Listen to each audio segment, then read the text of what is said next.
Yoshlarni sportga jalb etish, ularni sog'lom turmush tarzini keng targ'ib etish yo'nalishidagi ishlarda olis hududlarda aholi uchun yaratilayotgan sharoitlar muhim o'rin tutadi.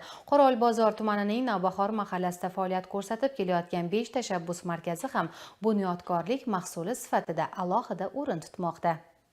Davlatimiz rahbari tashabbusi ostida yurtimizda jismoniy tarbiya va sport sohasini rivojlantirish, aholini ommaviy sportga keng jalb etish bo'yicha salmoqli ishlar amalga oshirilyapti. Bu yo'nalishda hududlarda sport inshootlari, zamonaviy sport maydonchalarining barpo etilgani ko'plab yoshlarni sog'lom turmush tarzini hamroh etishlariga zamin bo'lmoqda. Qorovulbozor tumanida Navbahor mahalla fuqarolar yig'inida faoliyat ko'rsatib kelayotgan 5 tashabbus markazida mavjud imkoniyatlar ham ertamiz egalari iste'dodini yuzaga chiqarishida, xususan ularni sportning turli yo'nalishlari bilan shug'ullanishlarida muhim o'rin tutyapti. Zamonaviy ko'rkam qiyofaga ega 2 qavatli inshootda birgina sport yo'nalishida badiiy gimnastika, milliy kurash, shaxmat shashka, stol tennisi, badminton, kibersport kabi yo'nalishlarda yoshlar uchun imkoniyatlar yaratilgan.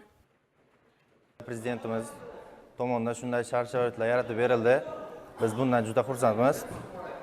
5 tashabbus markazi 3 yil oldin topshirilgan bo'lsa, hozirgi kunda bolalarga mashg'ulotlarni o'tib bormoqdaman.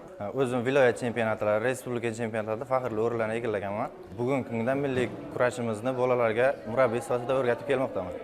Ta'kidlash o'rinliki, 2023-yilda hududdagi eski madaniyat klubi binosi o'rnida qariyb 1,5 gektar yer maydonida viloyat hokimligi tashabbusi va homiylar ko'magida qayta qurilib, mukammal ta'mirlangan mazkur 5 tashabbus markazi bugun nafaqat yoshlar, balki 7 yoshdan 70 yoshgacha bo'lgan barchaga xizmat ko'rsatishga mo'ljallangan. Demak, aholining bo'sh vaqtlarini mazmunli tashkil qilish, sog'lom turmush tarzini targ'ib etish, kitobxonlikka va san'atga oshno qilishda mazkur markazning o'rni va ahamiyati kattadir.